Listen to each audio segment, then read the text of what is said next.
Bonjour à toutes et à tous, j'espère que vous allez bien et que vous êtes en pleine forme. Restez bien avec moi jusqu'au bout car je vais vous partager du lourd dans cette vidéo, notamment ces deux graphiques. Ce n'est pas possible, c'est toujours le week-end que cela arrive, je ne sais pas ce que vous en pensez, mais les baleines doivent sûrement travailler uniquement les week-ends et se reposer toute la semaine. Bref, restons calmes, on a vécu des moments bien plus délicats. Je vais tenter de vulgariser au maximum car j'ai déjà eu des retours comme quoi j'étais trop technique dans certaines analyses. Bon, comme vous pouvez le constater sur ce graphique Madin/Coin, les bonnes nouvelles ne sont pas toujours de bon augure et la mauvaise actualité n'est pas forcément négative pour le BTC à horizon moyen-long terme. C'est un marché vivant qui est très corrélé à l'actualité sur du court terme, mais sa tendance de fond reste haussière depuis le début. Vous vous rendez compte ? Le BTC est remonté à plus de 30K après tout ce qu'il s'est passé en 2022. C'est tout simplement énorme et ça nous montre encore une fois la puissance de cet actif. Je commence avec l'hebdomadaire. Les vendeurs travaillent le support de 26 500 $ depuis 5 semaines. Il a été percé plusieurs fois, mais les acheteurs ont toujours réussi à clôturer au-dessus. Le cours est actuellement en dessous. Nous devrons attendre lundi pour avoir une confirmation. Le premier objectif vendeur est à 23 400 $. J'y reviendrai sur ces niveaux, notamment sur le journalier. Le niveau 51.82 est très propre sur l'oscillateur RSI car il a fait office de support et de résistance à plusieurs reprises. Vous remarquerez que la courbe est actuellement sur ce niveau. Petit aparté pour vous dire que sur un graphique journalier, une bougie correspond à une journée. Sur de l'hebdomadaire, une bougie est égale à une semaine. Et ainsi de suite. Vous remarquerez que nous avons une belle figure qui s'est dessinée, elle est positive. Les probabilités d'un biseau descendant nous indiquent une cassure à la hausse, mais ce n'est pas toujours le cas, car ce sont que des probabilités.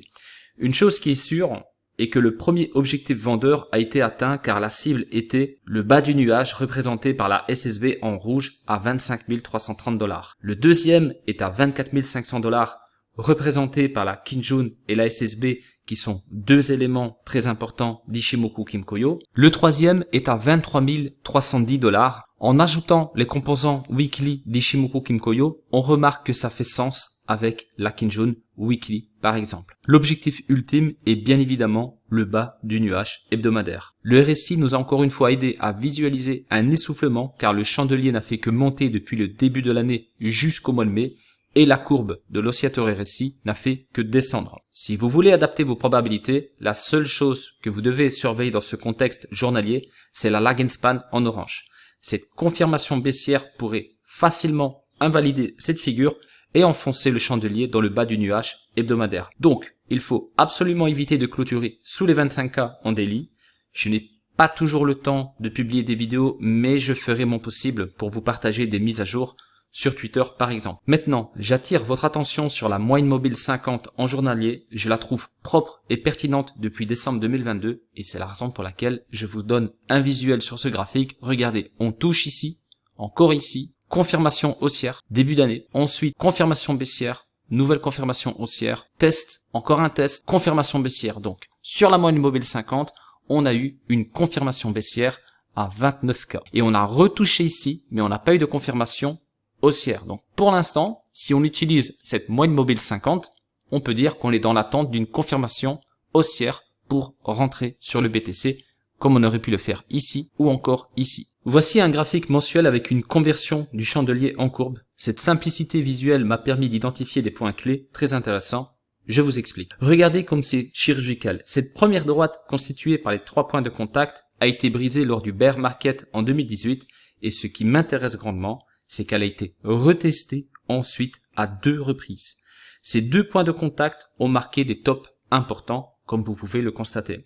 La deuxième droite a été constituée par 3 points de contact également. Elle a été brisée lors du dernier bear market et la courbe a touché parfaitement cette droite dans l'autre sens une première fois. J'imagine que vous voyez un peu où je veux en venir. La logique nous donne un essoufflement du BTC pendant quelques mois. Et on termine avec de grosses impulsions pour aller toucher une deuxième fois cette droite. Alors, le problème de ce scénario est qu'il va falloir attendre 2025 pour aller chercher à peine le dernier ATH. Certains diront que c'est réaliste et d'autres vont plus se baser sur un autre scénario que je vous ai partagé à l'aide des cercles de Fibonacci. N'hésitez pas à vous exprimer sur ce sujet, cela m'intéresse. Ici, nous avons un autre graphique très intéressant qui nous illustre deux supports majeurs. Le premier est à 22 500 $ et le deuxième à 19 350 $. Souvenez-vous, cela correspond au niveau que je vous ai partagé juste avant avec Ichimoku Kimkoyo. J'imagine qu'il y en a beaucoup qui ont posé un ordre d'achat sur ma dernière pastille jaune, mais les baleines font toujours en sorte de vous pousser à faire cela comme ils l'ont fait en 2018 à 3200 $. Donc les probabilités font que nous ne sommes plus en mesure de revoir le BTC un jour sur ce niveau de prix. C'est encore une fois le marché qui va décider. Je n'ai pas de boule de cristal, je vous partage juste des probabilités. Le dernier graphique est tout simplement magique. Je commence avec le chandelier. Vous avez tous remarqué à quel point la Kinjun a été très pertinente en mensuel, notamment ici, ou encore ici, et plus dernièrement avec cette magnifique confirmation baissière ici. Donc dans un premier temps, on ne confirme pas ici que nous sommes dans un marché baissier, on vient rechercher un plus haut. Là, la Kinjun nous dit, c'est parti, on va aller chercher des supports très très bas, et c'est ce que nous avons fait avec le Bitcoin. Alors, ce qui m'intéresse beaucoup aujourd'hui, c'est que nous avons traversé ce nuage. Nous avons eu une Kinjun très proche du chandelier. Regardez ici, il y a une distance assez importante. Et nous sommes actuellement en dessous de la SSB en mensuel. Ici, regardez, on a travaillé cette SSB, on a pénétré dans le nuage et ensuite on a confirmé pour avoir par la suite de grosses impulsions. Donc là, nous sommes dans l'attente de voir si nous allons reproduire ce même scénario. En tout cas, une chose est sûre, c'est que notre confirmation, nous l'avons eu ici, plus ou moins, pendant cette période-là, avec mon indicateur que je vous ai partagé à plusieurs reprises sur YouTube, c'est-à-dire les bandes de Bollinger sur l'oscillateur RSI. Regardez comme c'est chirurgical. Confirmation haussière ici, avant de l'avoir sur Ichimoku et sur la plupart des indicateurs. On touche, mais c'est là qu'on a eu notre confirmation baissière avant la Kinjun. Confirmation haussière ici, donc on n'avait rien sur du mensuel avec Ichimoku.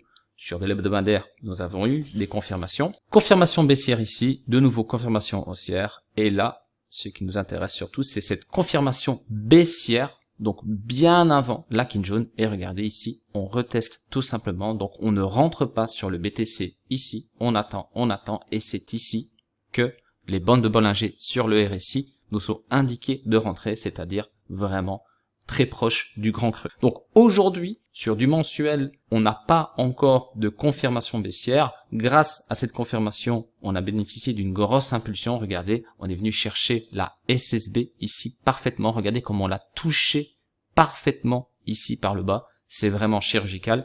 Donc maintenant, peut-être que comme nous l'avons eu ici, on a eu une confirmation haussière pour ensuite avoir une confirmation baissière. Ça peut arriver sur cet indicateur. Donc surveillons chaque mois cette courbe. Pour l'instant, on n'a pas de signal baissier. Disons que nous avons plus intérêt à rester au-dessus de cette courbe rouge avec l'oscillateur RSI. Le marché va encore une fois décider. On va regarder ça chaque mois ensemble pour voir où on se situe. La SEC a bien secoué ce marché. On va pas se mentir. Regardez la tranche des alts. C'est vraiment terrifiant. On a du moins 20, moins 30% sur une journée. C'est énorme.